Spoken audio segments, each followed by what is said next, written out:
네, 이번엔 만나고 헤어지고 태어나고 죽는 통계 속 숨은 이야기 들여다볼까 합니다. 코로나19로 많은 결혼식이 미뤄지거나 취소되면서 8월에 혼인한 부부는 1981년 통계 작성 이후 역대 최저치였는데요. 그런데 8월 이혼 건수 역시 크게 줄어들었습니다. 정지주 기자가 그 이유 알아봤습니다. 미국의 결혼업체들이 시위에 나섰습니다. 현지 시간 지난 13일인데요. 당장 결혼을 구하라. 안전한 결혼도 가능하다. 이렇게 외쳤습니다. 코로나19로 결혼식이 급감했습니다. 우리나라의 경우 지난 8월 거리두기가 2단계로 격상이 됐죠. 가뜩이나 줄었는데 결혼식 더 어렵게 됐습니다. 실내 50명, 실외 100명 이상의 모임은 당연히 금지됩니다. 집회나 콘서트, 강연은 물론이고요. 이 규모를 넘어서는 결혼식이나 장례식, 동호회 등 사적 모임도 불가능했죠.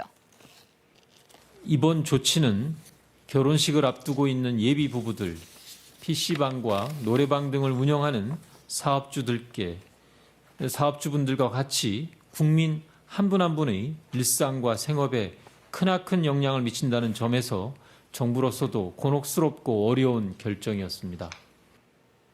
결혼식 연기하고 규모도 줄였습니다만 아예 결혼을 포기한 분들도 많아서였을까요? 8월 혼인 건수가 크게 줄었습니다. 살펴볼게요. 15,033건이었습니다. 18%가 지난해 8월보다 줄었다고 하죠. 81년 관련 통계가 작성된 이후 8월 기준으로는 가장 적다는데요. 월별로도 잠시 살펴볼게요. 일단 겨울이야 그렇다 치더라도 4월과 5월 같은 경우에는 결혼 시즌이라 할 수 있는데요. 오히려 한겨울보다 확 줄었다는 게 눈에 띕니다. 코로나19로 결혼식을 연기 또는 취소했기 때문이란 분석이 가능했는데요.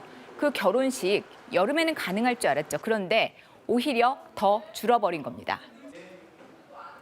통계청은 일단 혼인은 2012년 이후 꾸준히 감소 추세다. 결혼하는 30대 인구가 줄었기 때문이다. 이렇게 설명했습니다. 또 혼인 신고를 받는 관공서가 하루 덜 일한 것도 일부 영향이 있었습니다. 신고 가능 일수가 하루 줄었기 때문이란 얘기죠. 하지만 코로나19로 결혼식을 미루거나 취소했습니다. 덩달아 혼인 신고도 연기 또는 취소했을 가능성도 무시할 수는 없습니다.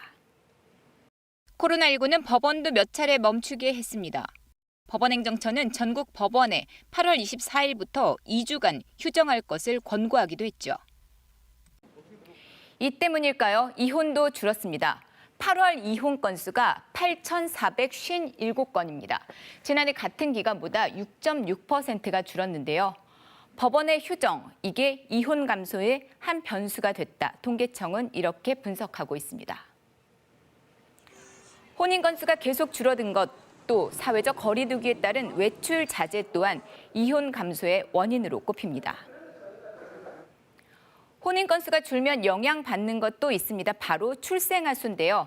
8월 출생아 22,472명입니다. 지난해 같은 기간보다 7.8%가 줄었습니다. 혼인 건수가 출산율의 선행 지표로 불린다죠. 첫째 아이 출산 시기가 혼인으로부터 평균 2, 3년 정도 떨어져 있기 때문인데요. 그래서 앞으로 2, 3년 정도는 출생아 감소 불가피하다는 게 전문가들의 견해입니다. 반면 사망자 수는 25,284명입니다. 지난해 같은 기간보다 6.7%가 늘었습니다. 특히 1월에서 8월 사망자 수가 20만 1천여 명이거든요. 1년 전보다 4%가 늘었습니다. 통계청은 코로나19 재확산의 직접 영향인지 현 통계로는 알 수가 없지만은 8월 중순 이후 사망자가 늘었다고는 밝혔습니다. KBS 뉴스 정지주입니다.